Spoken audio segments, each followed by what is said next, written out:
এই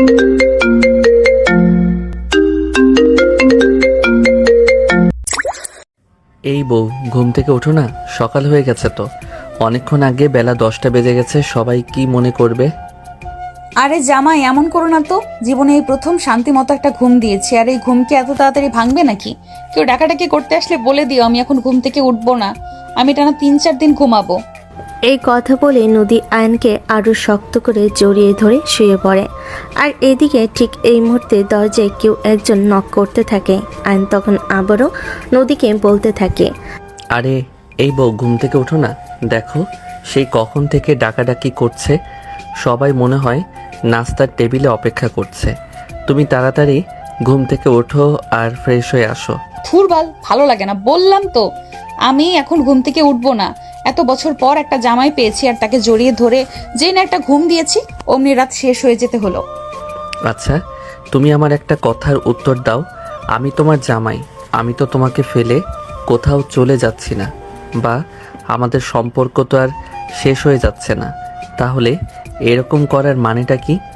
আমরা তো দুজন সারা জীবন একসঙ্গেই থাকবো, তাই নাকি?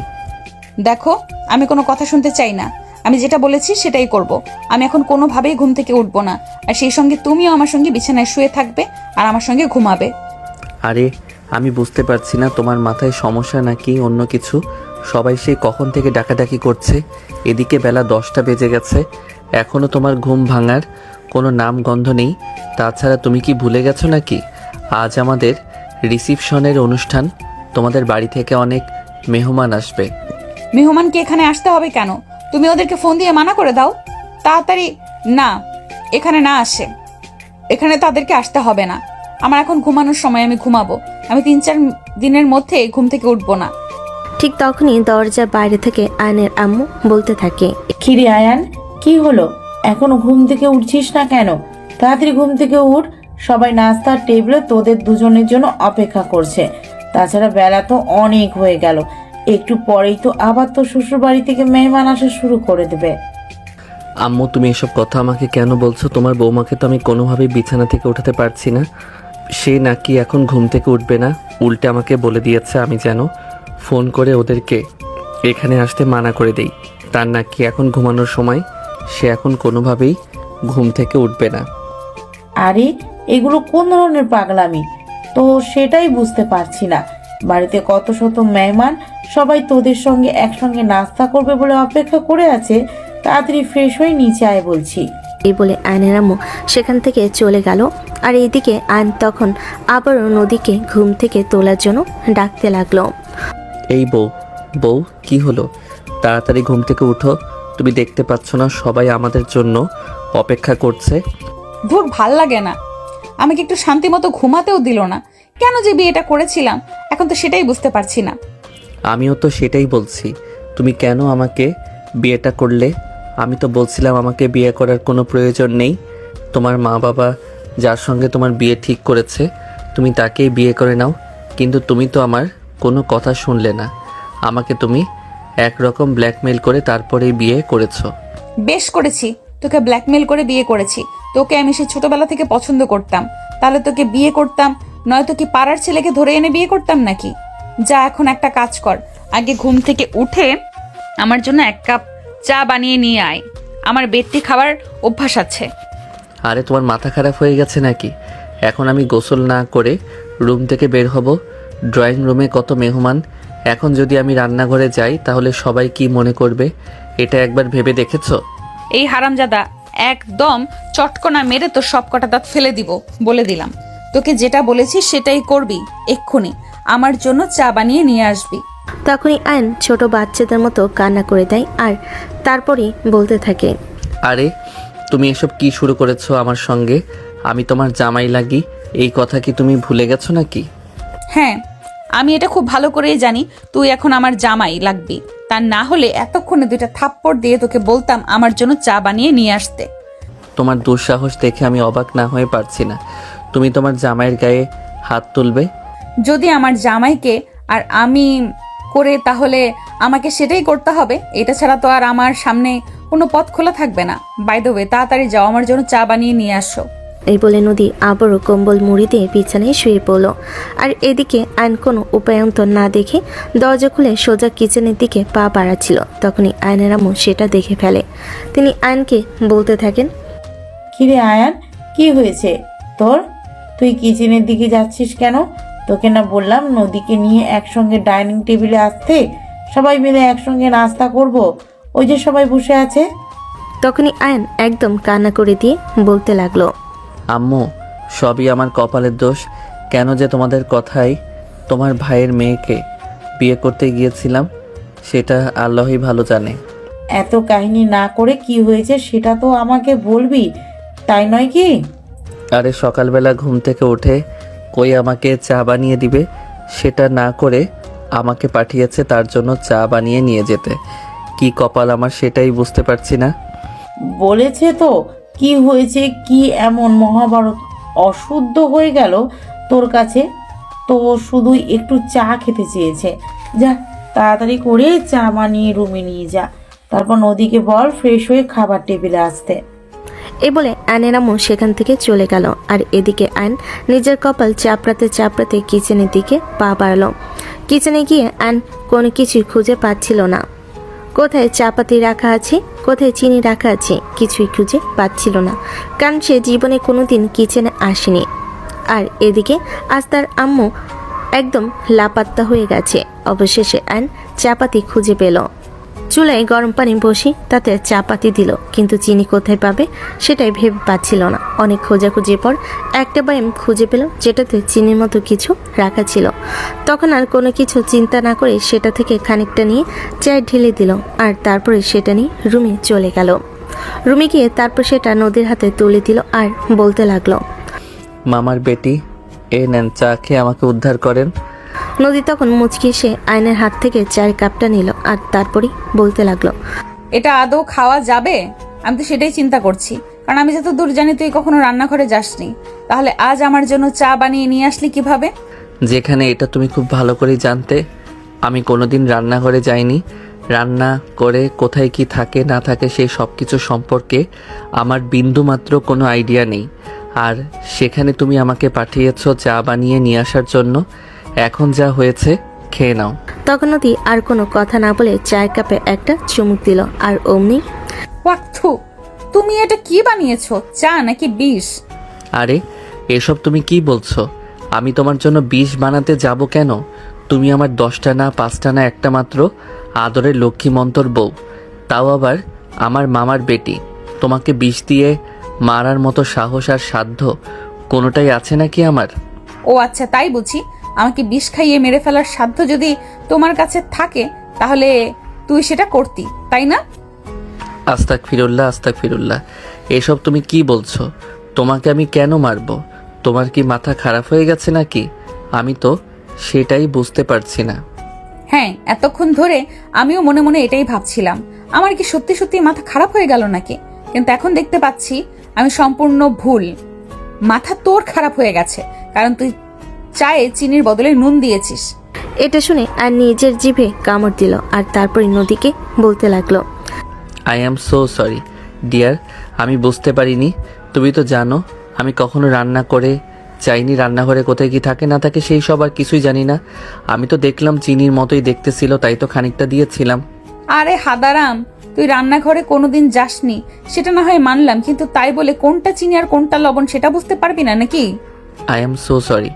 যাই হোক, এখন বিছানা থেকে নেমে ফ্রেশ হয়ে আসো।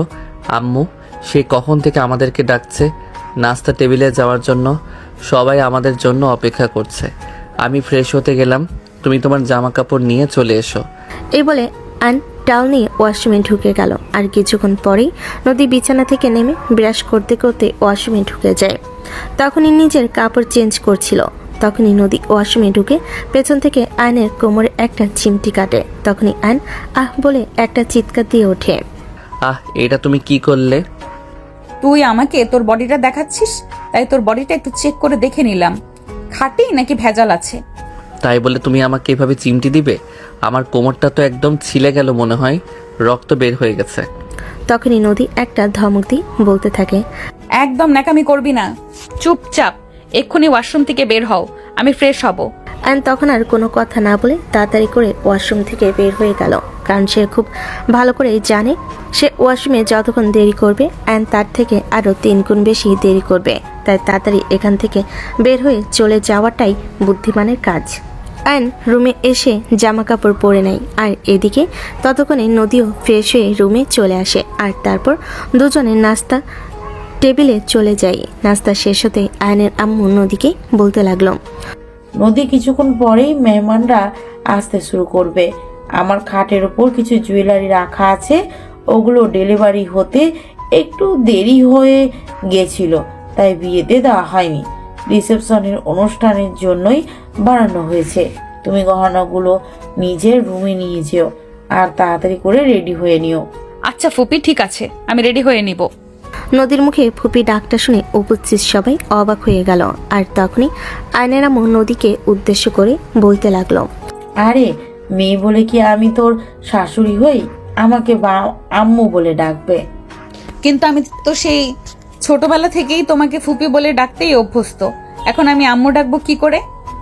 তখন তুই আমার ভাইয়ের মেয়ে ছিলি, কিন্তু এখন তুই আমার একমাত্র ছেলের বউ, তাই এখন থেকে আমাকে আম্মু বলে ডাকতে হবে। আচ্ছা ঠিক আছে, আমি চেষ্টা করব। বলে একটা মুচকি হাসি দিয়ে নদী সেখান থেকে তার শাশুড়ি মায়ের রুমে চলে গেল, আর তারপর তার শাশুড়ি মায়ের রুম থেকে গহনাগুলো নিয়ে সোজা নিজের রুমে। নদী এগুলো বিছানার উপর রেখে একপাশে একটু শুয়ে পড়লো, আর তখনই আইন রুমে প্রবেশ করলো। নদীকে এভাবে শুয়ে থাকতে দেখে আইন নদীকে বলতে লাগলো, কি হলো, তোমার শরীর খারাপ লাগছে নাকি? আরে না, সবে মাত্র নতুন নতুন বিয়ে করেছি, একদিন মাত্র জামাইয়ের আদর পেলাম, এখন কি শরীর খারাপ থাকতে পারে নাকি? আমি তো এখন একদম চাঙ্গা আছি, তবে খাওয়া দাওয়া করে এসেছি তো শরীরটা একটু ক্লান্ত লাগছে। ও আচ্ছা, তাই বুঝি। বিয়ে করলে সবার শরীর আর মন চাঙ্গা থাকে? হ্যাঁ, কেন সেটা তুই জানিস না নাকি? বিয়ে করলে নতুন নতুন জামাইয়ের আদর পাওয়া যায়, ভালোবাসা পাওয়া যায়, আর সব মিলিয়ে সময় খুব ভালো কাটে, আর সেই জন্য শরীর আর মন দুটোই একদম চাঙ্গা থাকে। না মানে আসলে আমি তো আর আগে বিয়ে করিনি, তাই তো এসব ব্যাপারে আমার কোনো এক্সপিরিয়েন্স নেই। বাই দ্য ওয়ে, আম্মু আমাকে বলল আমি যেন তোমাকে বলে দেই তাড়াতাড়ি করে রেডি হয়ে নিতে। তোমার তো আবার রেডি হতে মিনিমাম 3-4 ঘন্টা সময় লাগে। আমার 3-4টা ঘন্টা সময় লাগে নাকি? 20-30 মিনিট, সেটা নিয়ে তোকে কোনো চিন্তা করতে হবে না। তুই তো নিজের চরকাতে আগে আরও একটা কাজ কর, আমার জন্য 1 বক্স আইসক্রিম নিয়ে আয়, কাল থেকে আমার আইসক্রিম খাওয়া হয় না। আরে এটা বিয়ে বাড়ি, আর আজ আমাদের রিসেপশনের অনুষ্ঠান, এখন যাব আমি বাইরে তোমার জন্য আইসক্রিম নিয়ে আসতে।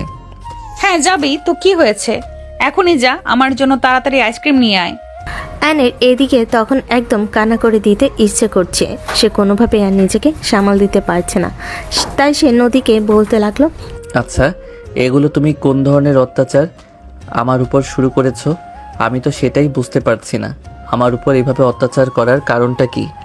আরে হারামজাদা, তোকে আমি অত্যাচার কেন করব? আমি তোর বউ না? আর বউয়ের আবদার মেটাতে পারবি না তাহলে তুই কেমন স্বামী? আমি মাপ চাই, তোমার এরকম স্বামী হওয়ার কোনো ইচ্ছে আমার নেই, তুমি আমাকে ক্ষমা করতে পারো, তবে আমি এসব কিছু করতে পারবো না। আমি এখন বাইরে যেতে পারবো না, কারণ আইসক্রিমের দোকান আমার বাসা থেকে প্রায় 15 মিনিটের রাস্তা। এই দুপুরের রোদে আমি সেখানে যেতে পারবো না। দেখ, একটাও বেশি কথা বললে কিন্তু ঠাস করে তোর মাথাটা বাড়ি দিয়ে ফাটিয়ে ফেলবো বলে দিলাম। এক্ষুনি চুপচাপ যা, আমার জন্য আইসক্রিম নিয়ে তবে এই বাসায় আসবি। এই বলেই আয়নকে রুম থেকে বের করে দেয়। আয়ন তখন আর কোনো কিছু না বলে বাধ্য হয়ে বাসার বাহিরে যাওয়ার জন্য রওনা দিল, আর ঠিক ওই মুহূর্তে তার ছোট বোন রুম থেকে বের হয়ে তাকে বলতে থাকে, এই ভাইয়া, তুই কোথাও যাচ্ছিস নাকি? হ্যাঁ, আমার কাফনের কাপড় আনতে যাচ্ছি, তোর লাগবে নাকি? কিছু লাগবে? আরে ভাইয়া, তুই আমার সঙ্গে এভাবে কেন কথা বলছিস? আমি আবার তোকে কি করলাম? দেখ, এমনিতেই আমার মাথা মেজাজ খারাপ আছে, আমার সঙ্গে কথা বলিস না। আরে তোর এত মেজাজ খারাপ, তাতে আমার কি যায় আসে? আমার চকলেট খেতে ইচ্ছা করছে, আমাকে একটু চকলেট এনে দে। আমি পারবো না তোকে চকলেট এনে দিতে। তোর যদি চকলেট খাওয়ার ইচ্ছা থাকে তাহলে তুই নিজে গিয়ে নিয়ে আয়, আমাকে এসব কথা বলবি না। দেখ ভাইয়া, একদম মেজাজ খারাপ করিস না। এই ভর দুপুরবেলা আমি কেন বাইরে যাব? তুই তো বাইরে যাচ্ছিস, আমার জন্য নিয়ে আসবি। আর তাছাড়া আমি তোর বোন হই, এটা তোর দায়িত্ব। তোর দায়িত্বের গুষ্টি কিলাই। তুই শর্ত আমার চোখের সামনে থেকে। আমার তোদের সঙ্গে কথা বলতে ইচ্ছা করছে না। সব কটা আমাকে ভাগে পেয়ে বসেছিস, তাই না? ভাইয়া আমি বুঝতে পারছি না তুই কেন এমন করছিস। আমি তোর বোন হই, বোনের সঙ্গে কেউ এমন খারাপ আচরণ করে নাকি? তোরা সবাই মিলে আমার সঙ্গে যেটা করেছিস, তারপর আর তোদের সঙ্গে ভালো আচরণ করার কোনো ওয়ে আছে নাকি? ভাইয়া তুই এখানে আমাকে কেন দোষ দিচ্ছিস? আমি জানি তুই নদী আপুর ব্যাপারে কথা বলছিস, কিন্তু সে এখন তোর বিয়ে করা বউ, আর নিজের বউকে নিয়ে কখনো বাজে মন্তব্য করতে হয় না। আর একটা কথা সব সময় মাথায় রাখিস, তোর বউকে যদি তুই সম্মান না দিস তাহলে কিন্তু কেউ তোর বউকে সম্মান দিতে আসবে না। তোর সম্মানের খেতায় আগুন। যে মানুষটা আমার জীবনটাকে একদম তেজপাতা বানিয়ে ছেড়ে দিচ্ছে, তাকে আবার কিসের সম্মান? আমার কাছে কোনো সম্মান টম্মান হবে না। তুই এখন আমার চোখের সামনে থেকে সর, আর আমার সঙ্গে একদম কথা বলবি না বলে দিলাম। আমার এই সব কিছু আর সহ্য হচ্ছে না। এ বলে আয়ন ড্রয়িং রুম থেকে বের হয়ে আসলো গেটের কাছে। এসে দেখতে পেল সিকিউরিটি নাক ডেকে ঘুমাচ্ছে। তার রাগ যেন আরও বেশি বেড়ে গেল। সে চিৎকার দিয়ে সিকিউরিটিকে বলতে লাগলো, কি ব্যাপার সিকিউরিটি কাকা, আপনি এখানে নাক ডেকে ঘুমাচ্ছেন কেন? আপনাকে এখানে ঘুমানোর জন্য রাখা হয়েছে নাকি? না মানে আসলে বাবা শরীরটা একটু খারাপ লাগছে, প্রচণ্ড মাথা ব্যথা করছে, তাই তো আমি এখানে একটু বিশ্রাম নিচ্ছিলাম। হ্যাঁ, সেটা তো আমি দেখতেই পাচ্ছি। আপনি এখানে বিশ্রাম নেওয়ার নাম করে নাক ডেকে ঘুমাচ্ছেন। এমনিতে তো সারাদিন কোনো কাজ করেন না, এখানেই বসে থাকেন। আর এখন কি না আপনার বসে থাকতেও ক্লান্তি লাগে, তাই না? না মানে আসলে বাবা তুমি তো জানোই এই কয়েকদিন ধরে কাজের চাপ একটু বেশি, এমনিতে তো সেরকম কোনো কাজ থাকে না, সেটা আমিও খুব ভালো করে জানি। তার শরীরটা একটু ক্লান্ত লাগছে, তাছাড়া মাথাটাও ব্যথা করছে, সেজন্য জিমাতে কখন যে ঘুমিয়ে পড়েছি খেয়াল নাই। আচ্ছা ঠিক আছে, বাদ দিন সেসব কথা। এখন আমি আপনাকে যেটা বলছি সেটা মনোযোগ দিয়ে শুনুন। আপনি এখন বাইরে যাবেন আর তারপর এক বক্স কোন আইসক্রিম নিয়ে আসবেন। এই বলে আয়না একটা 500 টাকার নোট দারুণের হাতে গুজে দিয়ে দারুণকে আইসক্রিম আনতে পাঠিয়ে দিল। আর সে গেটের সামনে দাঁড়িয়ে অপেক্ষা করতে লাগলো। ওই মুহূর্তে একটা গাড়ি তাদের বাড়ির সামনে এসে দাঁড়ালো। আর তারপর গাড়ি থেকে একটা মেয়ে নেমে আসে আয়নকে বলতে লাগলো, এই যে দারোয়ান মামা, এটা কি আশরাফ চৌধুরীর বাসা? দারোয়ান এই শব্দটা শুনে আয়নের মেজাজ 360 ডিগ্রি অ্যাঙ্গেলে গরম হয়ে গেল। সে জোরে চিৎকার দিয়ে বলতে লাগলো, এই মেয়ে, কি সমস্যা আপনার? আর আমাকে দেখে আপনার কোন অ্যাঙ্গেলে দারোয়ান বলে মনে হচ্ছে? দারোয়ানকে দারোয়ান বলবো না তো সাহেব বলবো নাকি? এই তো আপনি দারোয়ানের লাঠি হাতে নিয়ে এখানে দাঁড়িয়ে আছেন, আপনাকে দেখতে তো একদম দারোয়ানের মতোই লাগছে, তাই জিজ্ঞেস করা। দেখুন, একদম ফালতু কথা বলবেন না। আমি আয়ান, আর আশরাফ সাহেব আমার বাবা। আই এম সো সরি, আসলে আমি আপনাকে চিনতে পারিনি, কারণ আপনার সঙ্গে তো এর আগে আমার কখনো দেখা হয়নি। তাই আমি রীতা, আপনার বাবার পার্সোনাল অ্যাসিস্ট্যান্ট। আপনার বিয়েতেই মনে হয় আমাদেরকে ইনভাইট করা হয়েছে, তাই না? হ্যাঁ, একদমই তাই।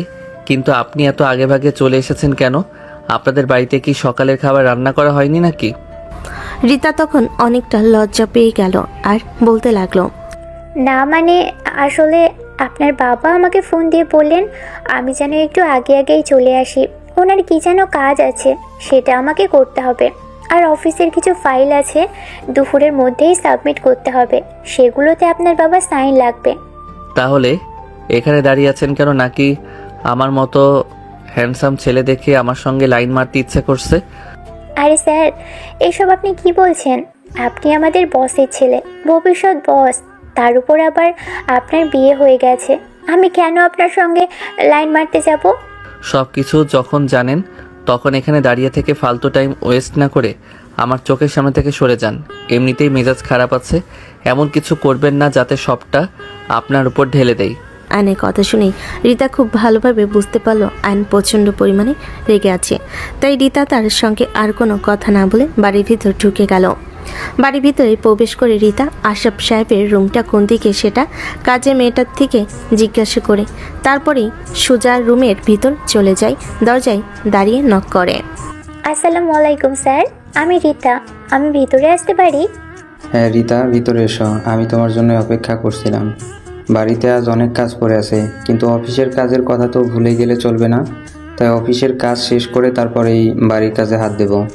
হ্যাঁ স্যার, সেজন্যই তো আমি তাড়াতাড়ি চলে আসলাম।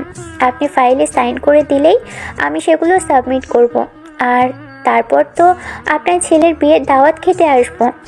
হ্যাঁ দাও, তাড়াতাড়ি আমি সাইন করে দিই। আর হ্যাঁ, তোমাকে তো বলছিলাম আমার কেবিনে 3 নম্বর ড্রয়ারে দেখবে আরও কিছু ফাইল আছে, সেগুলোতে আমি সাইন করে রেখেছি, সেগুলোও সাবমিট করে দিও। আর হ্যাঁ, তুমি কিন্তু ওদের সঙ্গে ভালোভাবে কথা বলবে, বুঝতে পারছো তো? আজ আমি অফিসে নেই, চাইলেও যেতে পারো না, কারণ আমার ছেলের বিয়ে। আমি যদি বাড়িতে না থাকি তাহলে সব কিছু গোলমাল হয়ে যাবে। আচ্ছা স্যার, ঠিক আছে, আপনি কোনো চিন্তা করবেন না, আমি সব কিছু ঠিকঠাক মতোই সামলে নিব। হ্যাঁ, তোমার উপর আমার সেই ভরসা আছে, সেজন্যই তো আমি তোমাকে দায়িত্ব দিয়েছি।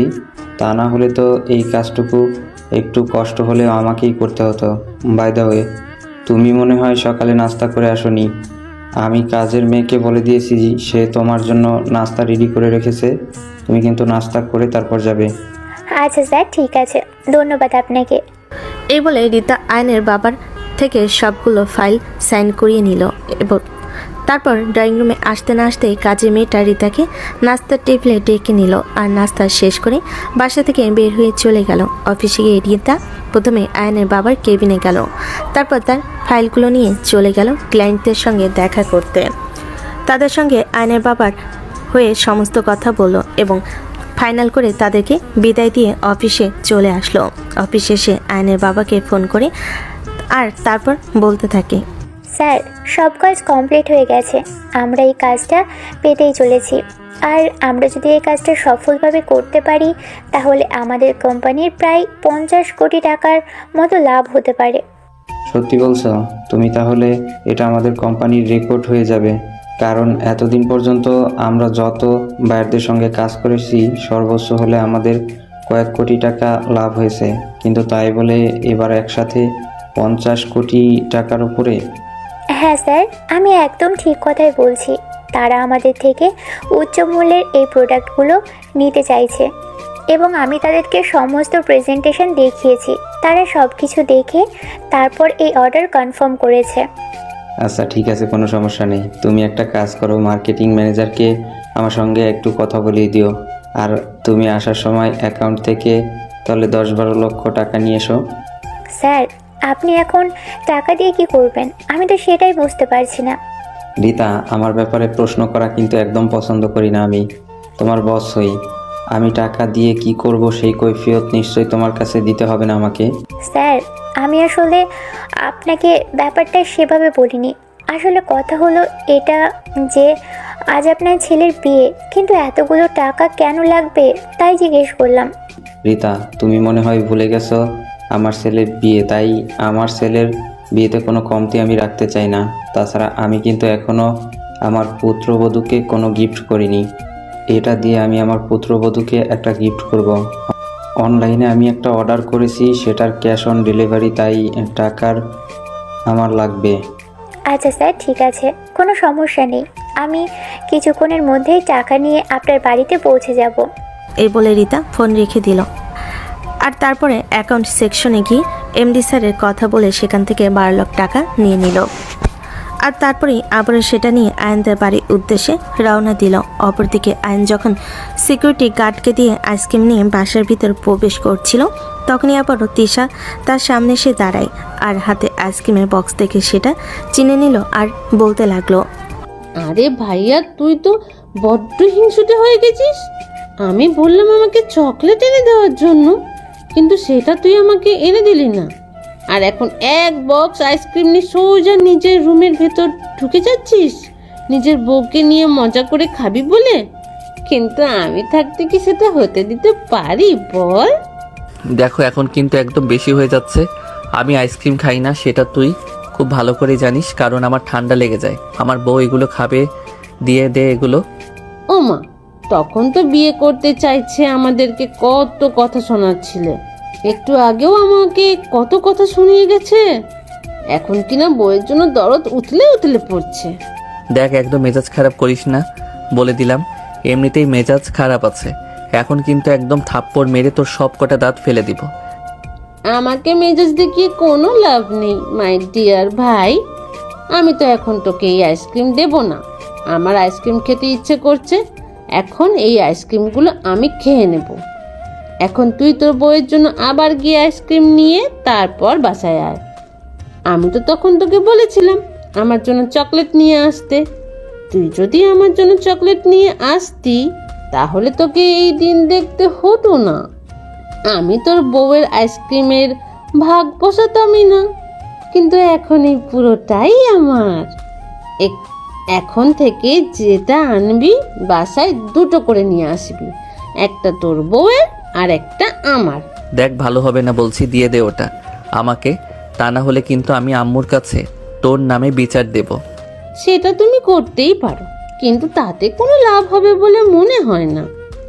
এই বলেই তিশা আইসক্রিমের বক্স নিয়ে সেখান থেকে দৌড়ে পালিয়ে গেল। আর তখনই আয়ন রাগে কটমট করতে করতে তার আম্মুকে ডাকতে লাগলো।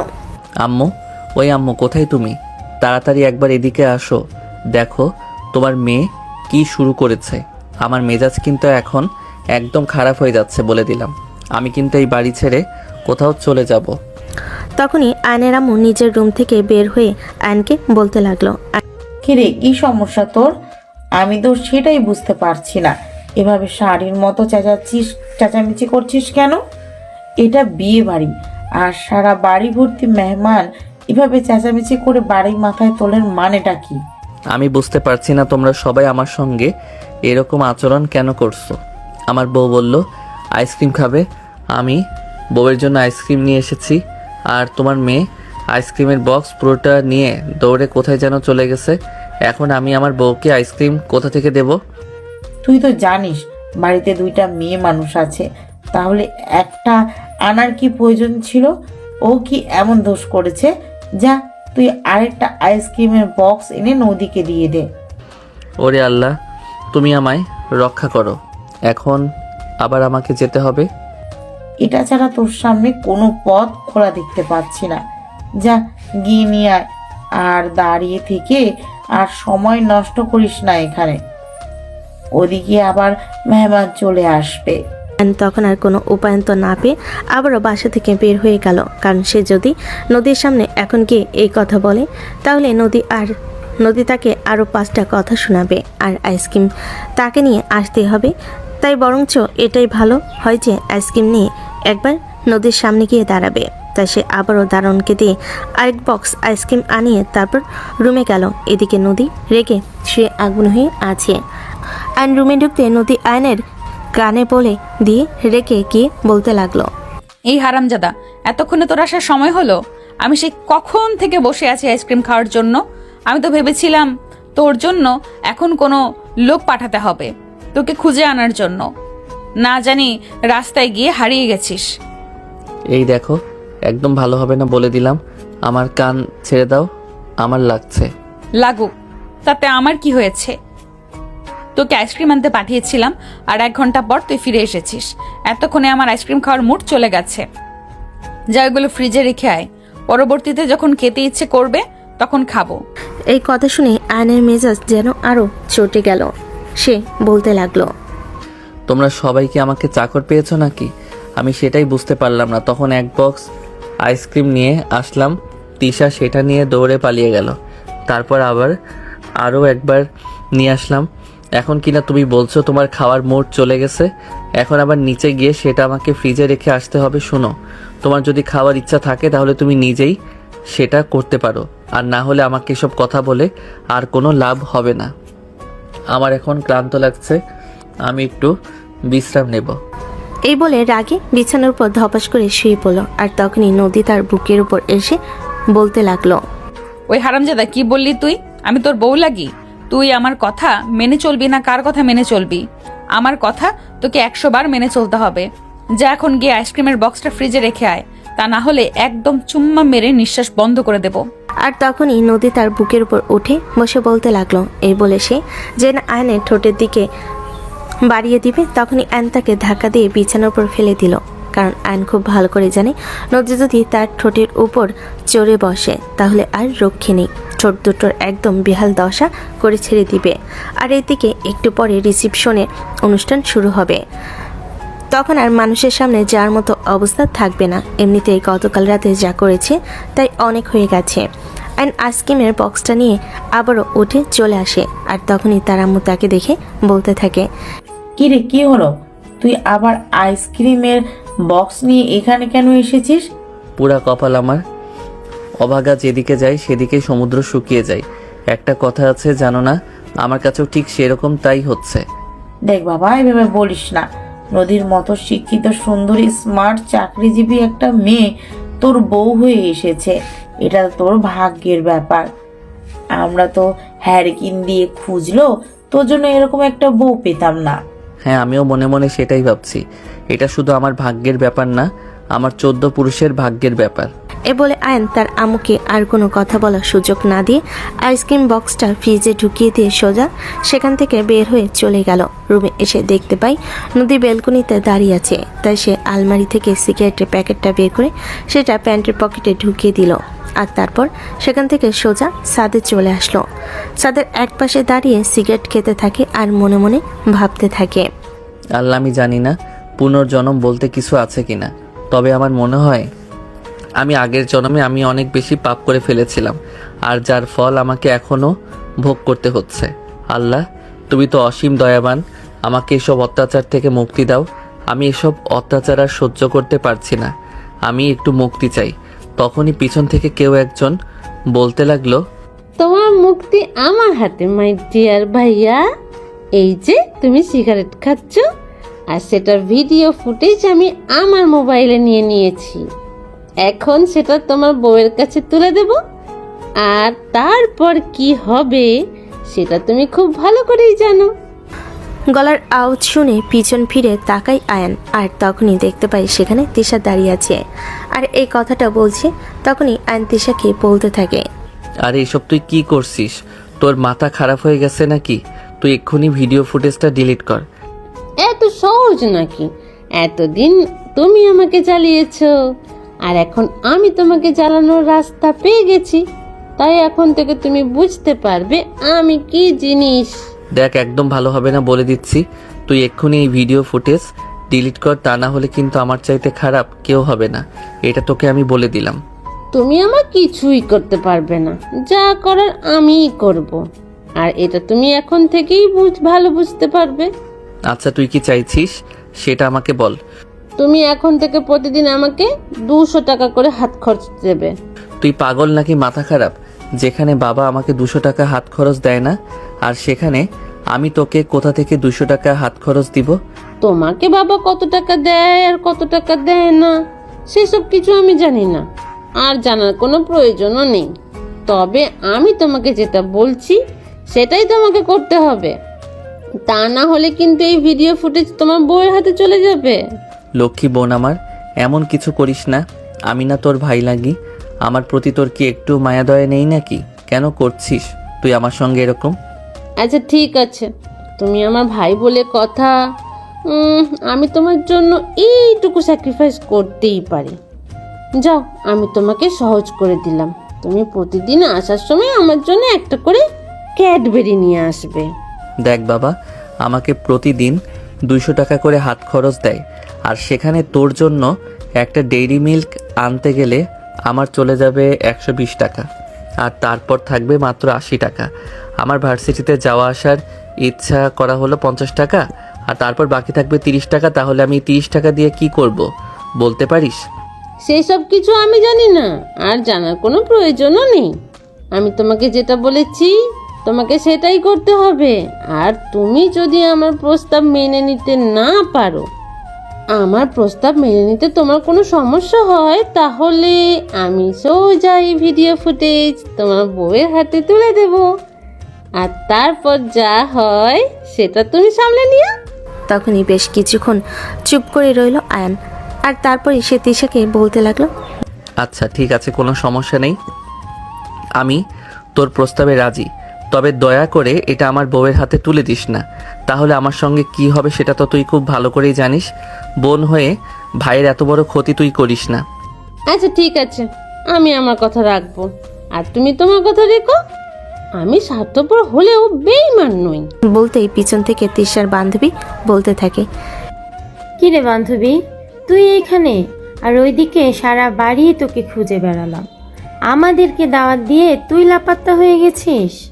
আরে কি বলিস না বান্ধবী, আজ আমার ভাইয়ের বিয়ে, আজ আমি লাপাত্তা হয়ে গেলে চলবে নাকি? আমার কত দায়িত্ব আছে জানিস না। চল এখন নিচে, তোদের সঙ্গে অনেক গল্প করার আছে।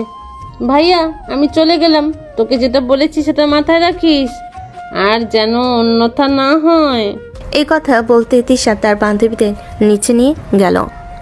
এদিকে অ্যান নিজের কপালে নিজেই চাপড়াতে লাগলো। কেন যে এই রকম একটা ফ্যামিলিতে জন্ম নিতে গিয়েছিল সেটাই বুঝতে পারছে না। বেশ কিছুক্ষণ একা একা ছাদে বসে থেকে আর তারপরে রুমে আসে। রুমে এসে দেখতে পাই নদীর মেকআপ করা শুরু হয়ে গেছে, মুখে একটার পর একটা প্রলেপ দিয়ে চলেছে। এটা দেখে আয়ন বলতে লাগলো, আচ্ছা তুমি কি করছো এখানে বলো তো শুনি। কেন দেখতে পাচ্ছ না আমি মেকআপ করছি? আজ আমার রিসেপশন বলে কথা। কিন্তু আমার তো মনে হচ্ছে তুমি ইটের দেয়ালে সিমেন্টের প্লাস্টার করছো। যেভাবে একটার পর একটা আটা ময়দা মুখে মেখে চলেছ, তোমাকে তো চেনাই যাবে না। তখনই নদী একটু রেগে গিয়ে বলতে থাকে, দেখো একদম মেজাজ খারাপ করবি না বলে দিলাম। আমরা মেয়ে মানুষ, সাজগোজ করা আমাদের নেশা। তাছাড়া আমি কি এমন করলাম? এই তো একটু মেকআপ করেছি, এখানে খারাপের কি আছে? আমি তো সেটাই বুঝতে পারছি না। খারাপ কিছু আছে সেটা তোমাকে কখন বললাম?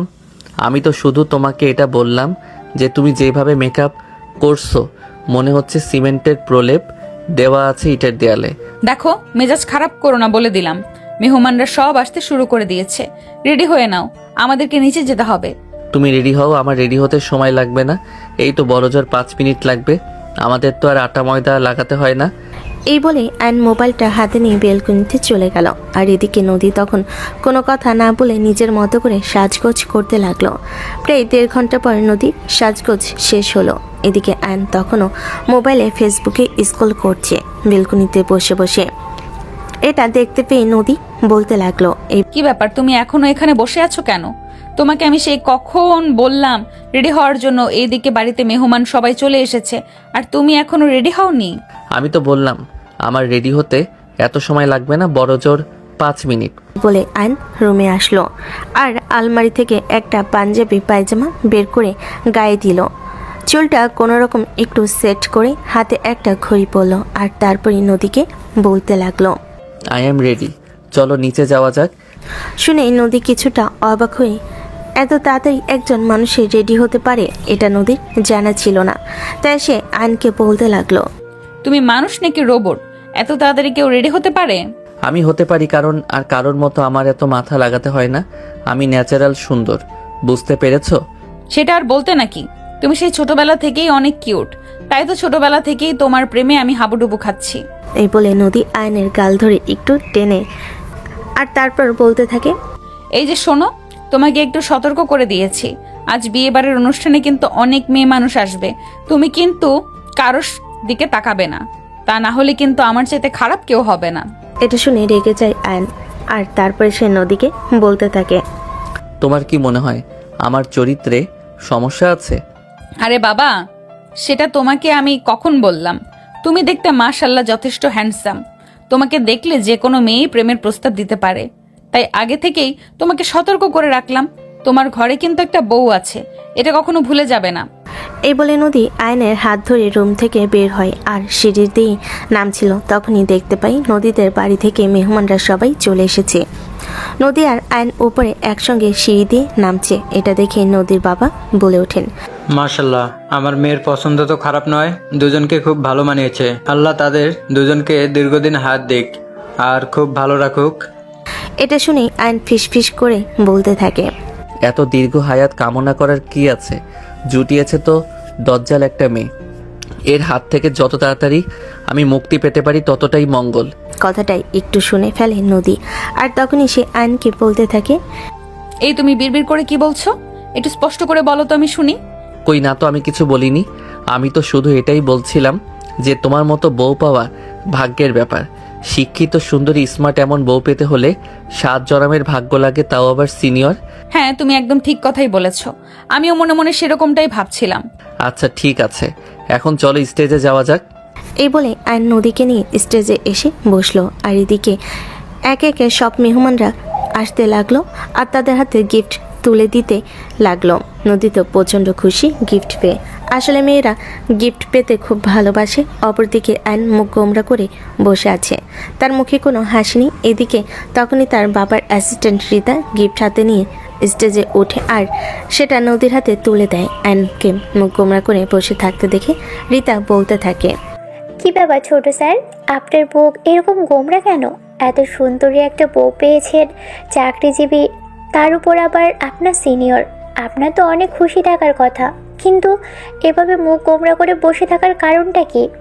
রিতার এরকম খোঁচা মারা কথা শুনে আয়ন কিছুটা রেগে গেল আর বলতে লাগলো, এই যে মিস, আপনি এখানে বিয়ের দাওয়াত খেতে এসেছেন, সো খাওয়া দাওয়া করে চুপচাপ এখান থেকে চলে যান। আমার সঙ্গে কোনো কথা বলতে আসবেন না। তাছাড়া আমার সঙ্গে আপনার কোনো কথা থাকতে পারে না। আপনি আমার বাবার অ্যাসিস্ট্যান্ট, সেই পর্যন্তই আপনার সঙ্গে সম্পর্ক বিদ্যমান। আপনার সঙ্গে আমার পারিবারিক কোনো সম্পর্ক নেই, তাই আমার সঙ্গে আপনার কোনো কথা থাকতে পারে না। আরে মিস্টার, আপনি এভাবে রেগে যাচ্ছেন কেন? নতুন বউয়ের সামনে এভাবে রাগারাগি করতে হয় না। আপনার বউটা কি সুন্দর, দেখতেই তো চোখ জুড়িয়ে যায়। হ্যাঁ, আমি জানি আমার বউ কতটা সুন্দরী, ময়দা সুন্দরী, বুঝতে পেরেছেন?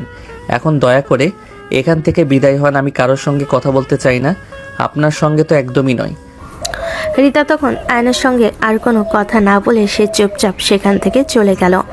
আর ঠিক ওই মুহূর্তেই নদী আয়নকে বলতে লাগলো, এটা কোন ধরনের ব্যবহার? আমি তো সেটাই বুঝতে পারলাম না। তুমি এই মেয়েটার সঙ্গে এত বাজে আচরণ কেন করেছো? দেখো, তুমি এটা খুব ভালো করেই জানো যে মেয়ে মানুষের সঙ্গে এত কথা বলতে আমার একদম ভালো লাগে না। আর গায়ে পড়া মেয়ে মানুষ আমার একদমই পছন্দ নয়। ওই মেয়েটা আমার সঙ্গে কিভাবে গায়ে পড়ে কথা বলতে চায়, তাই আমি ওর সঙ্গে এরকম করেছি। তাছাড়া এখানে আমার কি দোষ? তুমি তো নিজেই বলেছো আমি যেন মেয়ে মানুষের সঙ্গে এত আগলা পিরিত না দেখাই। হ্যাঁ, সেটা ঠিক, কিন্তু সে তোমার বাবার অ্যাসিস্ট্যান্ট। তার সঙ্গে এরকম আচরণ করা কিন্তু একদম ঠিক হয়নি। তার একটা খামখেয়ালির জন্য কিন্তু তোমাদের কোটি টাকার লোকসান হয়ে যেতে পারে। এটা তোমার মাথায় রাখা উচিত ছিল। যা ইচ্ছে তাই হোক, তাতে আমার কিছুই যায় আসে না। আর বাবার ব্যবসা, এটা তো আমার নিজের সম্পত্তি নয় যে আমাকে সবকিছু দেখতে হবে। মানে তোমার কি মাথা খারাপ নাকি? তোমার বাবার সম্পত্তি মানে তো তোমারই। আপাতত এই প্রসঙ্গটা বাদ দেওয়া যায় না। এখানে একটা বিয়ের অনুষ্ঠান চলছে, এখানে এসব কথা না বলাই ভালো। তখন নদী আর এ ব্যাপারে কোনো কথা না বলে এদিকে দেখতে দেখতে বিয়ের অনুষ্ঠান শেষ হলো। নদীদের বাড়ি থেকে আসা সমস্ত মেহমান বিদায় নিতে শুরু করেছিল। তখন নদীর পাপা নদী আর আয়নের সঙ্গে দেখা করতে আসে। তিনি আয়নের হাত ধরে বলতে থাকেন, দেখো আয়ান, আমি খুব ভালো করে জানি এই বিয়েতে তোমার কোনো সম্মতি ছিল না। আমরা জোর করেই তোমার সঙ্গে আমার মেয়ের বিয়েটা দিয়েছি, কিন্তু কি করব বলো? আমার মেয়েটা তোমাকে প্রচণ্ড পরিমাণে ভালোবাসে। সে তো তোমাকে ছাড়া অন্য কাউকে বিয়ে করতে রাজি হচ্ছিল না। তাই তো আমরা সবাই মিলে বাধ্য হয়ে জোর করে তোমাকে বিয়ের পিঁড়িতে বসিয়ে দিলাম। দেখো, আমার মজা হওয়ার হয়ে গেছে, সেটা নিয়ে এখন আর কথা বাড়িয়ে তো কোনো লাভ নেই। তোমরা তো আমার কপালটাকে একদম ফাটা কপাল বানিয়ে দিয়েছ। এখন আর এসব নিয়ে কথা বলো না, আমার ভালো লাগে না। আচ্ছা বাবা, ঠিক আছে, আমি আর এইসব নিয়ে কোনো কথা বাড়াবো না। তবে একটা কথা বলি, আমার মেয়েটা কিন্তু তোমাকে প্রচণ্ড পরিমাণে ভালোবাসে। তুমি আমার মেয়েটাকে অবহেলা করো না। তোমার ভালোবাসার জন্য মান ইজ্জত কোনো কিছুর দোয়া কামনা করি তোমাকে বিয়ে করার সিদ্ধান্ত নিয়েছে। আমরা কত চেষ্টা করেছি তাকে অন্যত্র বিয়ে দেওয়ার জন্য, কিন্তু তাকে কোনোভাবেই রাজি করাতে পারিনি। কারণ তার মনে শুধু তোমারই ভালোবাসা। সেই ছোটবেলা থেকে তোমাকে ভালোবাসা এসেছে। দোয়া করি তোমরা দুজনে খুব ভালো থেকো আর নিজেদের মধ্যে কখনো ঝামেলা করো না। এই বলে নদীর বাবা তাদের দুজনের দেখে বিদায় নিয়ে চলে গেল। আর তারপরেই আয়ন আর নদী দুজনের রুমে চলে আসে। নদীর রুমে এসে কাপড় চোপড় চেঞ্জ না করে বিছানায় শুয়ে পড়ে, একদম ঘুমে ঢলে যায়। অপরদিকে আয়নেরও খুব বেশি ক্লান্ত লাগছিল, কিন্তু সে বিছানায় না শুয়ে কাপড় চেঞ্জ করে সাদেকি বসে রইল। এক মনে আকাশের দিকে তাকিয়ে আছে। তার কোনো কিছুই ভালো লাগছে না। এসব কোলাহল থেকে সে একটু মুক্তি পেতে চায়। সারা বাড়িতে তখনও মেহমান হইহুল্লোর, চিৎকার চেঁচামেচি। পালে এখান থেকে পালিয়ে কোথাও চলে যেত, কিন্তু সেটাও তো উপায় নেই। তাই কানে হেডফোন দিয়ে গান শুনছিল আর আকাশে তারা শুনছিল আর আকাশে তারা গুনছিল। কখন যে রাত 11টা বেজে গেল সেটা তার একদমই খেয়াল নেই। তখনই হঠাৎ কেউ একজন ছাদে পিছন থেকে বলতে লাগলো, কি ব্যাপার? রাত 11টা বাজে, তুমি এখনো এখানে বসে বসে কি করছো? আইন কিছুটা চমকে গেল আর তখনই পিছন ফিরে তাকিয়ে দেখলো নদী তার পিছনে দাঁড়িয়ে আছে। সে উঠে দাঁড়ালো আর নদীর দিকে তাকিয়ে বলতে লাগলো, কি করব? এই তো ভালো লাগছিল না, আকাশ দেখছিলাম আর গান শুনছিলাম। তাই বলে এত রাত পর্যন্ত একা একা বসে বসে, তাছাড়া এত রাত হয়ে গেছে, তুমি আমাকে একবার ডাকোনি কেন? আমি রুমে গিয়ে দেখতে পেলাম তুমি ঘুমিয়ে গেছো, আর ঘুমন্ত মানুষকে বিরক্ত করাটা তো ঠিক নয়, সেজন্য আর তোমাকে ডেকে ঘুম ভাঙালাম না। বাই দ্য ওয়ে, রাতের খাবার খেয়েছো? আরে আমি তো ঘুম থেকে উঠলাম মাত্র, হাত মুখ ধুয়ে তোমাকে খুঁজতে লাগলাম, সারা বাড়িতে কোথাও খুঁজে পেলাম না, তাই মনে মনে ভাবলাম তুমি হয়তো ছাদে আছো, তাই তো তোমাকে খুঁজতে খুঁজতে এ পর্যন্ত চলে এলাম। চলো বাসায়। এই বলে নদী আয়নের হাত টানতে টানতে বাড়ির ভিতর নিয়ে আসলো আর তারপর সেখান থেকে সোজা খাবার টেবিলে। নদী খাবার টেবিলে এসে দেখে খাবার টেবিলে কোনো খাবার নেই। এটা দেখে সে কিচেনের দিকে পা বাড়ালো আর তখনই আয়ন বলতে লাগলো, ওদিকে গিয়ে কোনো লাভ নেই, কারণ রাত 10টার পরেই বাড়িতে রাতের খাবার পাওয়া যায় না। এখন যদি খাবার খেতে হয় তাহলে সেটা নিজেকে বানিয়ে তারপর খেতে হবে, কারণ রাত 10টার পরেই যত বাসি খাবার থাকে সব ফেলে দেওয়া হয়, কারণ এই বাড়িতে কেউ বাসি খাবার খায় না। মানে এখন খাবার খেতে হলে রান্না করে তারপর খেতে হবে? এটা আবার কেমন ধরনের নিয়ম? আমি তো সেটাই বুঝতে পারছি না। বুঝতে না পারলেও কিছু করার নেই, কিন্তু এই বাড়িতে এটাই নিয়ম আর বহু বছর ধরে এটাই চলে আসছে, তাই এখানে এটা শুনে আশ্চর্য হওয়ার কিছুই নেই। তাহলে আর কি করার, কিছু একটা ব্যবস্থা তো করতে হবে। পেটে প্রচন্ড ক্ষুধা পেয়েছে, নুডলস আছে? সেটা আমি কি করে বলবো? বললাম তো আমি রান্না বান্না কখনোই করি না, তুমি রান্নাঘরে গিয়ে খুঁজে দেখতে পারো। নদী তখন আর কোনো কথা না বলে রান্নাঘরের দিকে গেল, কারণ তার পেটে প্রচণ্ড ক্ষুধা লেগেছে। এদিকে বাড়ির সবাই নিজেদের রুমে চলে গেছে আর অলরেডি মনে হয় ঘুমিয়ে গেছে। অনেক খুঁজে খুঁজে নুডলস তো পেল না, অল্প কিছু পাস্তা পেল আর সেগুলোই রান্না করার প্রস্তুতি নিল। প্রায় আধা ঘন্টা লাগলো পাস্তা রেডি করতে, আর তারপরই সেটা রেডি করিয়ে সাজিয়ে নিয়ে খাবার টেবিলে চলে আসলো। আর টেবিলে এসে দেখে আইন টেবিলের পর মাথা রেখেই ঘুমিয়ে গেছে। তখনই নদীর মেজাজ চটে গেল আর সে বলতে লাগলো, ওই হারামজাদা, আমি এত কষ্ট করে রান্না করে নিয়ে আসলাম, আর তো এখন তুই টেবিলের উপর শুয়ে ঘুমাচ্ছিস? নদীর এমন চিৎকার শুনে আয়নের ঘুম মহারাজা কোথায় যেন চলে গেল। আয়ন চোখ কষলে কষলে উঠে বসলো আর বলতে লাগলো, 1 ঘন্টা লাগে তোমার এইটুকু পাস্তা রান্না করে নিয়ে আসতে? আমি তো মনে মনে ভেবেছিলাম আজ তুমি আসতে পারবে না, তাই তো আমি ঘুমিয়ে পড়েছিলাম।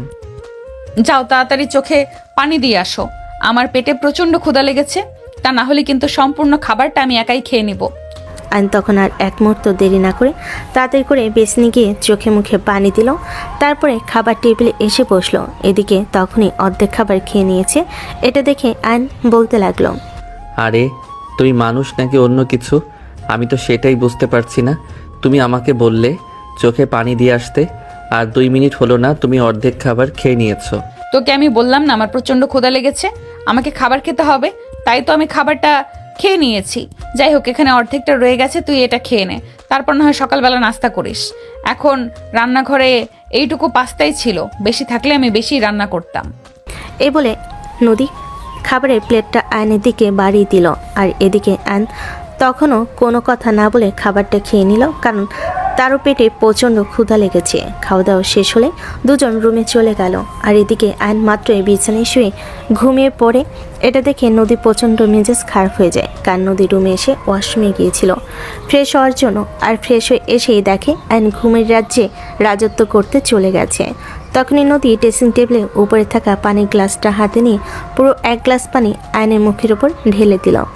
আয়ন লাফ দিয়ে পিছন থেকে উঠে বসলো আর বলতে লাগলো, আরে আরে, এটা তুমি কি করলে? বিছানাটা ভিজিয়ে দিলে, এখন ঘুমাবো কোথায়? কেন, তোর কি বিছানায় ঘুমানোর কথা ছিল নাকি?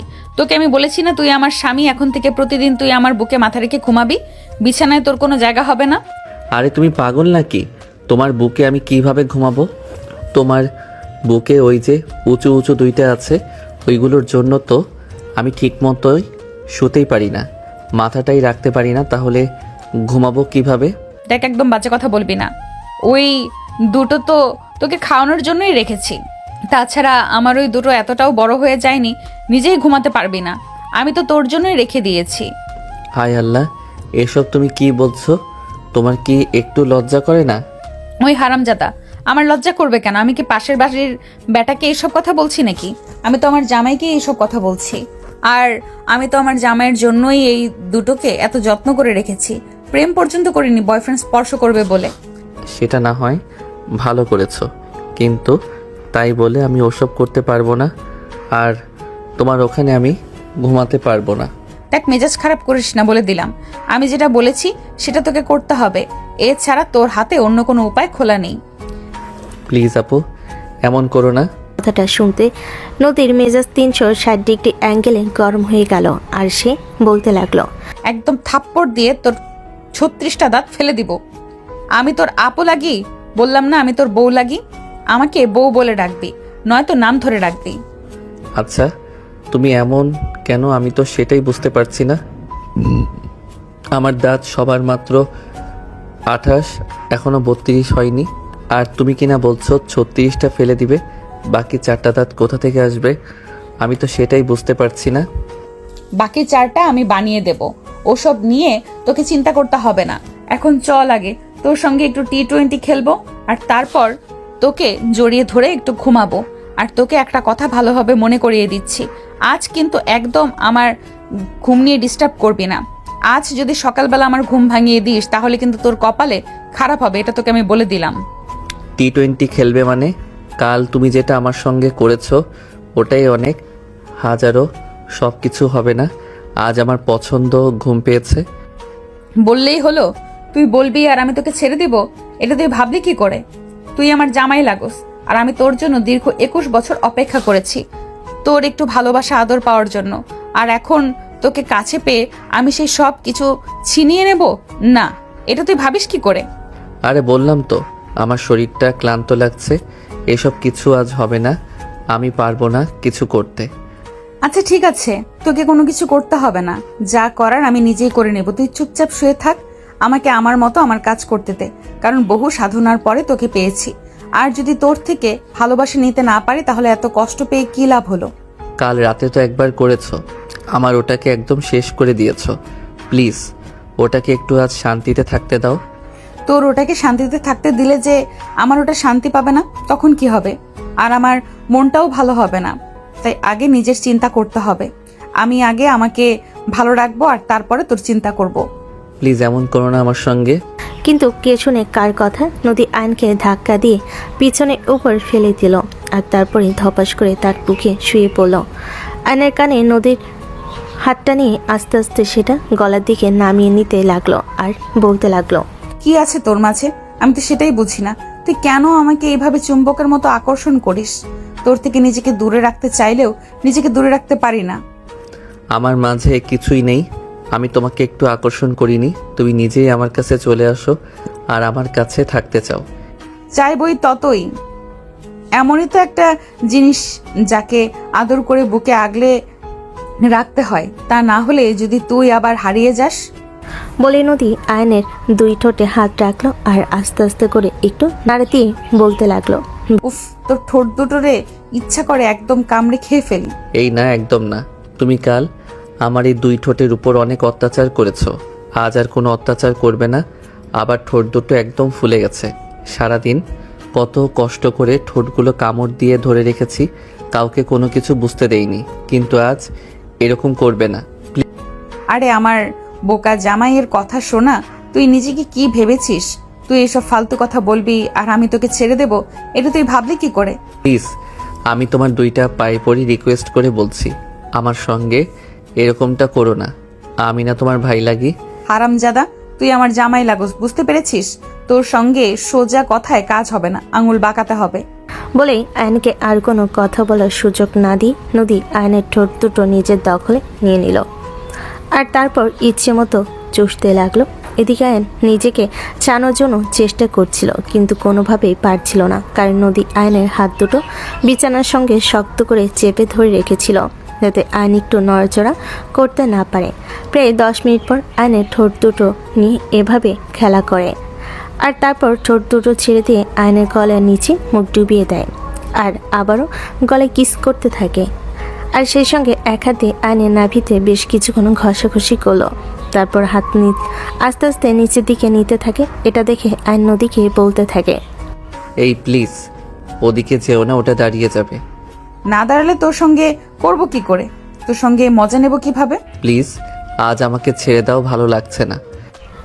কিন্তু কে শুনে কার কথা? নদী নিজের হাত আস্তে আস্তে আরও নিচের দিকে নিতে থাকে আর আয়নকে পুরোপুরিভাবে উত্তেজিত করে তোলে আর পরিশেষে আয়নকে নিয়ে ভালোবাসার মহাসমুদ্রে ডুব দেয়।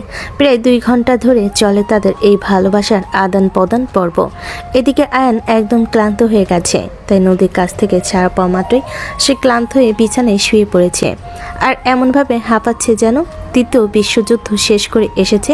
এটা দেখে নদী হাসতে হাসতে বলতে লাগলো, কিরে এভাবে হাঁপাচ্ছিস কেন? দেখে তো মনে হচ্ছে তৃতীয় বিশ্বযুদ্ধ শেষ করে এরপরেই ফিরে এসেছিস। তুমি তো তার চাইতেও বড় কিছু আমার সঙ্গে করেছো। 2 ঘন্টা ধরে তুমি আমার আর আমার ওটার উপর অত্যাচার করেছো। এটা কোনো মানুষের কাজ হতে পারে নাকি? তো আমাকে কি তোর অন্য কিছু মনে হয় নাকি? আর হলে হোক, তাতে আমার কিছু যায় আসে না, কিন্তু আমার কাছে আবার ভালোবাসা আর আমার ইচ্ছেই সবচাইতে আগে। এত বছর অপেক্ষার পর ভালোবাসাকে কাছে পেয়েছি, আর এখন ভালোবাসাকে উপভোগ করব না, সেটা হতে পারে নাকি? যাই হোক, চল ঘুমানো যাক। বলে নদী আয়নকে টান দিয়ে নিজের বুকের উপর নিয়ে আসে আর তখনই আয়ন বলতে লাগে, আরে এটা তুমি কি করছো? তোমাকে না বললাম আমি তোমার ওই 2টার উপর ঘুমাতে পারি না, আমি বালিশে ঘুমাবো। একদম চটকনা মেরে তো সব কটা দাঁত ফেলে দেব, বলে দিলাম। আমার কথার কোনো গুরুত্ব নেই, তাই না? আমি তখন তোকে বলেছি তোকে আমার বুকের উপরে ঘুমাতে হবে, তার মানে তোকে আমার বুকের উপরেই ঘুমাতে হবে, আর কোথাও তোর কোনো জায়গা হবে না। আপু থুকু আমার বউ, প্লিজ এমন করো না, আমাকে একটু শান্তি মতো ঘুমাতে দাও। আমি যদি শান্তিতে না থাকি তাহলে তোকে শান্তিতে থাকতে দেব? এটা তুই ভাবলি কি করে? আগে তুই আমাকে শান্তি দিবি আর তারপরে তুই নিজে শান্তিতে থাকবি।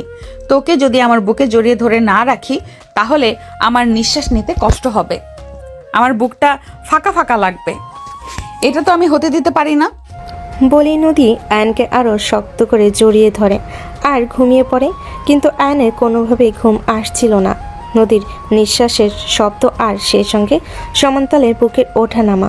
রাত প্রায় 3টার মতো বেজে গেল। সে তখনও সজাগ। তখনই নদীর ঘুম ভেঙে যায়। আয়নকে জাগ্রত দেখে নদী বলতে থাকে, ওরে বাবা, আমার জামাই তো দেখছি কত দায়িত্বশীল। আমি ঘুমাচ্ছি আর আমার জামাই আমাকে পাহারা দিচ্ছে, যেন কেউ নিয়ে না যায়। দেখো সেরকম কোনো বিষয় না, তোমাকে তো আমি বললাম তোমার বুকের উপর শুলে আমার কোনোভাবেই ঘুম আসবে না। একদিকে তোমার এই 2টার অত্যাচার, অন্যদিকে তোমার নিঃশ্বাসের শব্দ আমার কান আর শরীর দুটোই ঝালাপালা করে ফেলছে। এটা শুনে নদী আয়নকে বলতে লাগলো, একদম মেজাজ খারাপ করবে না বলে দিলাম। চুপচাপ ঘুমিয়ে পড়। তোকে জড়িয়ে না ধরলে আমার একটুও শান্তি লাগে না। এটা তোকে আর কতবার বলবো, বয়রা একটা। তোমার যা ভালো লাগে আমি তাই, কিন্তু তারপরও আমাকে একটু শান্তিতে থাকতে দাও। কিন্তু এসব কথা আর নদীর কান পর্যন্ত পৌঁছালো না। তার আগে সে ঘুমের দেশে হারিয়ে গেল। কিন্তু ঘুমের মধ্যে নিজের শরীরের সমস্ত শক্তি দিয়ে আয়নকে জড়িয়ে ধরে আছে, এমনভাবে জড়িয়ে ধরে আছে যেন ছেড়ে দিলেই পালিয়ে যাবে। এদিকে ফজরের আজান দিবে এমন সময় আয়নের চোখটা লেগে গেল আর সে ঘুমিয়ে গেল। সকাল 11টা বাজে অলরেডি। আয়না এমন তাদের দুজনকে বেশ অনেকবার ডাকাডাকি করেছে, কিন্তু তাদের কোনো সারা শব্দ নেই। তাই আয়নের আম্মু বাধ্য হয়ে ডাকাডাকি বন্ধ করে নাস্তার টেবিলে গেলেন। আয়নের বাবা আজ অফিসে যায়নি, তাই একটু দেরি করে নাস্তার টেবিলে এসেছে। এদিকে তিনি আয়ন আর নদীকে দেখতে না পেয়ে নিজের স্ত্রীকে বলতে লাগলেন, কি ব্যাপার আয়ান কোথায়? কি ব্যাপার আয়ান কোথায়? আর বৌমা কোথায়? ওরা নাস্তা করতে আসেনি? না, ওরা এখনো ঘুম থেকে ওঠেনি। আমি কয়েকবার ডাকাডাকি করেছি, কিন্তু ওদের কোনো সাড়া শব্দ পাচ্ছি না। আমার মনে হয় ওরা এখন ঘুম থেকে উঠবে না। চলো আমরা দুজনে নাস্তা করে নিই। আরে সেটা বললে হয় নাকি? যদি এবার এই নতুন বউ তাকে রেখে নাস্তা করে নিলে এটা ভালো দেখাবে না। আচ্ছা ঠিক আছে, তাহলে তুমি বসে বসে অপেক্ষা করতে থাকো। ওরা কখন ঘুম থেকে উঠবে তারপর তুমি ওদের নিয়ে নাস্তা করো। কিন্তু আমার তো বসে থাকলে চলবে না, আমার ওষুধ খেতে হবে। তাছাড়া আমার আরো অনেক কাজ পড়ে আছে, কাজ করতে হবে। আচ্ছা ঠিক আছে, তুমি নাস্তা করে ওষুধ খেয়ে নাও বৌমা। ঘুম থেকে উঠলে তারপর আমি নাস্তা করব। আমি এখন রুমে চলে যাচ্ছি, ওরা ঘুম থেকে উঠলে আমায় ডেকে দিও। এই বলে আয়নের বাবা নিজের রুমে গেলেন। আর এদিকে আয়নের আম্মু তখন 7 চিন্তা না করে নাস্তা করে নিল। নাস্তা করা শেষ হলে তারপর তিনি ওষুধ খেয়ে দুপুরে রান্নার আয়োজন করতে লাগলেন। আর এদিকে নদী আর আয়ন তখনও ঘুমাচ্ছে। দুপুর হবে হবে এমন সময় আবারও আয়নের আম্মু গেল নদী আর আয়নকে ঘুম থেকে ডেকে তুলতে। দরজায় দাঁড়িয়ে তিনি বেশ কয়েকবার নক করলেন আর আয়নের নাম ধরে ডাকতে লাগলেন। এই আয়ান, আয়ান, কি হলো? বেলা তো দুপুর হয়ে যাচ্ছে, তোরা এখনো ঘুম থেকে উঠছিস না কেন? তোর বাবা সেই কখন থেকে অপেক্ষা করছে তোদেরকে সঙ্গে নিয়ে নাস্তা করবে বলে। তাড়াতাড়ি ঘুম থেকে উঠে চলে আয়। আরে আম্মু, তোমরা এখনো নাস্তা করনি কেন? আমি তো সেই কখন ঘুম থেকে উঠতে চাইছি, কিন্তু তোমার বৌমা আমাকে ঘুম থেকে উঠতে দিচ্ছে না। নদী বল নাস্তা করে নিতে, তারপর যতক্ষণ ইচ্ছা ঘুমাতে, তারপর আর কেউ ডাকাডাকি করবে না। তোর বাবা আজ অফিসে যায়নি, তোদের সঙ্গে সময় কাটাবে বলে। ঘুম থেকে উঠে চলে আয়। এই বলে আয়নের আম্মু সেখান থেকে চলে গেল। আর এদিকে আয়ন তখন নদীকে ডাকতে লাগলো। এই বউ, বউ, কি হলো? তুমি এখনো ঘুম থেকে উঠছো না কেন? বাবা সেই কখন থেকে অপেক্ষা করছে আমার যাওয়ার পর আমাদের সঙ্গে নিয়ে নাস্তা করবে। উফ, বাবাকে বলো না নাস্তা করে নিতে। আমি এখন নাস্তা করব না। আমার জামাইকে ছেড়ে বিছানা থেকে উঠতে আমার মন চাইছে না। আরে তোমার কি মাথা খারাপ নাকি? তোমার জামাইকে তোমাকে ফেলে অন্য মেয়ে নিয়ে পালিয়ে যাবে নাকি? কি বললি তুই? তুই আমাকে ফেলে অন্য মেয়েকে নিয়ে পালিয়ে যাবি? তোর ওটা কেটে একদম হাতে ধরিয়ে দিব। তুই চিনিস আমাকে? আরে আমি তো এমনি তোমাকে মজা করে বললাম। যাও, তাড়াতাড়ি ঘুম থেকে উঠে ফ্রেশ হয়ে আসো। এই বলে আয়ন নদীকে জোর করে ঘুম থেকে তুলে দিল। আর তারপর দুজনে একসঙ্গে ফ্রেশ হয়ে নাস্তার টেবিলে গেল। তখন প্রায় দুপুর 1টা বাজে। আয়নের আম্মু তখন নদীকে বলতে লাগলো। তোমার শ্বশুর মশাই সেই কখন থেকে নাস্তার টেবিলে এসেছে, কিন্তু তোমরা আসনি বলে নাস্তা না করে নিজের রুমে চলে গেছে। যাও তোমার শ্বশুর মশাইকে ডেকে নিয়ে আসো। আরে আম্মু, আব্বুকে নাস্তা করে নিতে বললেই তো হতো। দুপুর হয়ে গেছে, বুড়ো মানুষ এতক্ষণ অপেক্ষা করার কি প্রয়োজন ছিল? সেটা তো আর আমি বলতে পারবো না। শ্বশুর মশাই বসে আছে পুত্রবধূকে নিয়ে নাস্তা করবেন বলে, আর এদিকে পুত্রবধূ ঘুমিয়ে কুল পায় না। যাও এখন তুমি তোমার শ্বশুর মশাইকে ডেকে নিয়ে আসো, আর তারপর তিনজনে একসঙ্গে নাস্তা করো। নদী তখন আর কোনো কথা না বলে আয়নের বাবার রুমে চলে গেল। আয়নের বাবা টিভি দেখতে দেখতে ঘুমিয়ে গেছেন। নদী আয়নের বাবার মাথায় হাত রেখে ডাকতে লাগলো। আব্বু, ওই আব্বু, ঘুম থেকে ওঠেন, নাস্তা করবেন, চলেন। নদীর ডাকে আয়নের বাবার ঘুম ভেঙে গেল।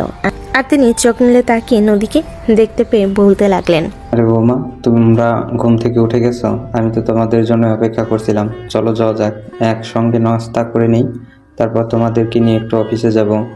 অফিসের সকল স্টাফদের সঙ্গে পরিচয় করিয়ে দেব। আব্বু, এখন এসবের কি প্রয়োজন আছে? আমি তো এই বাড়িতেই যখন এসেছি এই বাড়িতে থাকবো, পরে না হয় অফিসের সকল স্টাফদের সঙ্গে পরিচয় হওয়া যাবে। না বৌমা, আমি যেটা বলছি সেটাই হবে।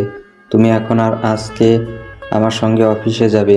আমি অফিসের সকল স্টাফকে কথা দিয়েছি আজ তোমাকে নিয়ে অফিসে যাব, আর অফিসে সবার সঙ্গে পরিচয় করিয়ে দেব।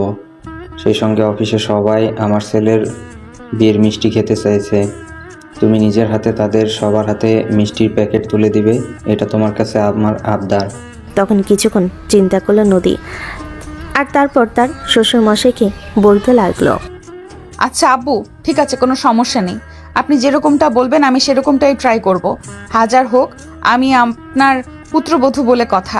এই বলে নদী আয়নের আব্বুকে নিয়ে খাবার টেবিলে চলে আসলো। আর তারপর তারা তিনজনে মিলে একসঙ্গে বসে নাস্তা করলো। আর তখনই নদী তার শ্বশুর মশাইকে বলতে লাগলো।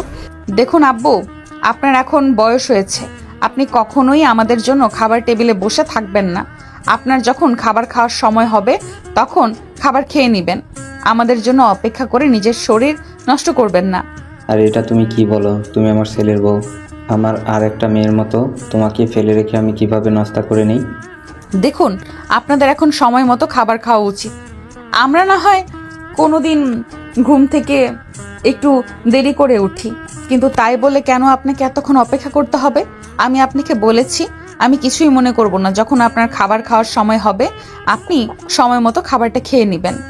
হ্যাঁ, হয়তো আমি সেকেলে মেয়েদের মতো সংসারটা তো গুছিয়ে করতে পারবো না, কারণ আমার তো অভ্যাস নেই। তবে আপনার আমার উপর এইসব ব্যাপার নিয়ে রেগে যাবেন না, প্লিজ। তুমি যে কি বলো না বৌমা, তোমাকে তো আমি বললাম তুমি আমার মেয়ের মতো। তোমার উপর আমি কখনোই অভিমান করব না। তুমি এই বাড়িতে সারা জীবন আমার মেয়ের মতোই থাকবে, আর আমি তোমাকে তোমার বাবার মতোই আদর, স্নেহ আর ভালোবাসা দিয়ে আঁকলে রাখবো। বলতে বলতে তাদের খাওয়া দাওয়া শেষ হয়ে গেল। আর তারপরে আয়নের আব্বু নদীকে বলে রেডি হয়ে আয়নকে নিয়ে চলে আসার জন্য। নদী তখন আর কোনো কথা না বলে আয়নকে নিয়ে চলে গেল। আর তারপর কিছুক্ষণের মধ্যে রেডি হয়ে নিচে চলে আসে। আর তারপরে আয়নের আব্বু আয়নার নদীকে নিয়ে বাসা থেকে বের হয়ে গেল। তিনি আগে থেকেই অফিসের সকল স্টাফদের জন্য মিষ্টি অর্ডার করে রেখেছিলেন। তারা অফিসে পৌঁছানোর আগেই সেসব মিষ্টি অফিসে পৌঁছে গিয়েছিল। আর এইদিকে আয়নের বাবা নদী আর আয়ন দুজনকে একসঙ্গে নিয়ে অফিসের ভিতর প্রবেশ করেন। আর তারপরে অফিসের সমস্ত স্টাফকে সেমিনারের রুমে ডেকে নেন। তারপর সবার সঙ্গে নিজের পুত্রবধূকে পরিচয় করিয়ে দেন। হ্যালো গাইস, শি ইজ নদী, মাই ডটার ইন ল। তোমরা সবাই তাকে চিনে রাখো, ভবিষ্যতে তোমাদের বস হবেন। আব্বু আপনি যে কি বলেন না, আমার না এইভাবে চাকরি বাকরি আর ব্যবসা বাণিজ্য নিয়ে ব্যস্ত থাকার ইচ্ছে নেই। আমার ইচ্ছে আমি সংসার নিয়ে নিজেকে ব্যস্ত রাখবো। সে তোমার যেটা ভালো লাগে তুমি সেটাই করো। আমরা কখনোই তোমার ওপর কোনো কিছু চাপিয়ে দেব না। তুমি তোমার বাবার বাড়িতে যেমন স্বাধীন ছিলে, এ বাড়িতেও তুমি ঠিক তেমন স্বাধীনভাবেই চলাফেরা করবে। আর কেউ যদি তোমার স্বাধীনতায় কোনো হস্তক্ষেপ করবে, তুমি সঙ্গে সঙ্গে সেটা আমাকে জানাবে। তার জন্য যথাযথ ব্যবস্থা আমি নেব। কথাটা আয়নের দিকে তাকিয়ে বলেন আয়নের বাবা। আর তখনই আয়ন তার বাবাকে বলতে থাকে, তুমি কি আমাকে মিন করে কিছু বলছো না? যে আমি কিন্তু কিছু বুঝতে পারছি না। তোমার অত কিছু বোঝার দরকার নেই। আর বেশি বুঝে নিজের দিকে যদি টেনে নাও তাহলে তো আমার কাছেও করার নেই। বাই দ্য ওয়ে বৌমা, এখন থেকে প্রত্যেক স্টাফের হাতে একটা করে মিষ্টির প্যাকেট তুলে দাও। নদীর হাতের কাছে থাকা মিষ্টির কার্টুন দেখিয়ে নদীকে এই কথাটা বলেন আয়নের বাবা।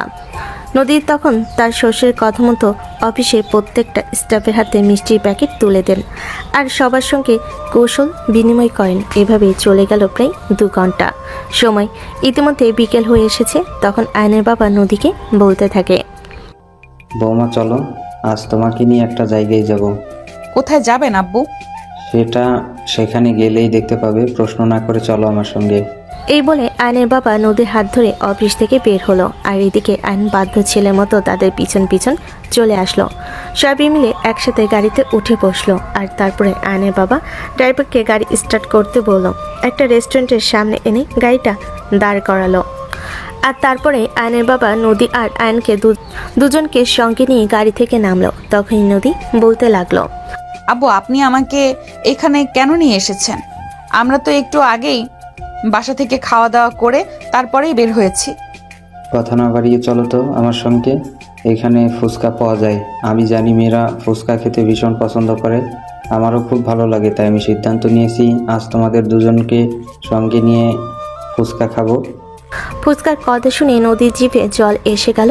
সে বলতে লাগলো, তাহলে একটা চ্যালেঞ্জ হয়ে যাক, দেখি কে বেশি ফুচকা খেতে পারে। আমি কিন্তু আগেই বলে দিচ্ছি আপনারা কেউ আমার সঙ্গে খেয়ে পারবেন না। আমার সঙ্গে চ্যালেঞ্জ করো না, আমি কিন্তু অনেক ফুচকা খেতে পারি। আচ্ছা ঠিক আছে, চলুন তাহলে দেখা যাক কে হারে আর কে জিতে। এ বলে তিনজনই রেস্টুরেন্টের ভিতর প্রবেশ করলো। আর তারপরেই ফুচকার অর্ডার করলো। কিন্তু মেয়ে মানুষের সঙ্গে কি আর ফুচকা খেয়ে পারা যায় নাকি? নদী সবার চাইতে বেশি ফুচকা খেলো। আর তারপরে সবাই অনেক আনন্দ উল্লাস করে রেস্টুরেন্ট থেকে বের হয়ে আসলো, উদ্দেশ্য বাসায় যাওয়া। তখনই নদী বলতে লাগলো, আব্বু একটা কাজ তো ভুলেই গেছি। আমরা তো খেলাম, কিন্তু বাসায় আম্মু আর তিশা আছে, ওদের জন্য নিয়ে যেতে হবে। আপনারা এখানে দাঁড়ান, আমি ওদের জন্য পার্সেল নিয়ে আসি। হ্যাঁ বৌমা, তুমি একদম ঠিক কথা বলেছ। ওরা যদি জানতে পারে আমরা খেয়ে চলে গেছি আর ওদের জন্য কিছু নেইনি, তাহলে ওরা খুব রাগ করবে। বলতে নদী রেস্টুরেন্টের ভিতর ঢুকে গেল। তারপর তিশা আর তার আম্মুর জন্য ফুচকার পার্সেল নিয়ে বাসায় চলে গেল। বাসায় এসে কলিং বেল চাপ দিতেই আয়নের আম্মু দরজা খুলে দেয়। নদী দরজা খুলতেই আয়নের আম্মুর হাতে পার্সেলটা তুলে দিল। আর তারপর বলতে লাগলো, আম্মু এই নাও, আমরা খেয়ে এসেছি আর তোমার আর তিশার জন্য নিয়ে এসেছি। আয়নের আম্মু পার্সেলটা হাতে নিয়ে অনেক খুশি হন। আর নদীকে বলতে থাকেন, সত্যি রে, আমি বৌমা নয়, দ্বিতীয় মেয়ে পেয়েছি। আমি খুব ভাগ্যবান রে মা। তুই আমার বাড়িতে পুত্রবধূ হয়ে এসেছিস। আসলে একটা কথা আছে, রক্তের টান। এভাবে কেন বলছো? এটা তো আমার দায়িত্ব। তোর জায়গায় অন্য কেউ থাকলে হয়তো এটা করতো না। উল্টে এটা বলতো যে এইটুকু সামান্য খাবার ওদের জন্য কেন নিয়ে যেতে হবে, ওরা কি বাসায় খেয়ে থাকে না? ও ফাম্মু, বাদ দাও তো এসব কথা। তুমি আর তিশা এটা খেয়ে নাও। আয়নের আম্মু তখন নদীকে নিজের বুকের সঙ্গে জড়িয়ে নিয়ে বলতে থাকে, সত্যি রে মা, তুই আমার ছেলের জীবনে এসে কোনো ভুল করিসনি। তুই আমার ছেলের জীবনটা আলোয় আলোয় আলোকিত করে দিস। খুব ভালো থাকবি তোরা দুজন। তোমরা শুধু আমাদের জন্য দোয়া করো, দেখো আমরা দুজনে অনেক ভালো থাকবো। হ্যাঁ রে, তোদের দুজনের জন্য অনেক অনেক দোয়া রইল। খুব ভালো থাকবি তোরা দুইজন। আমাদের দোয়া সবসময় তোদের দুজনের মাথার উপর থাকবে। যা এখন রুমে গিয়ে বিশ্রাম কর। আর তারপর আয়ন আর নদী নিজেদের রুমের দিকে পা বাড়ালো আর স্বস্তির এক নিঃশ্বাস ফেলতে লাগলো। সুপ্রিয় ভিউয়ার্স, আজকের গল্পটা এ পর্যন্তই ছিল। গল্পটা আপনাদের কাছে কেমন লেগেছে ছোট একটা কমেন্টে জানাবেন। ভালো লাগলে লাইক, কমেন্ট অ্যান্ড শেয়ার করে পাশেই থাকবেন। আল্লাহ হাফেজ।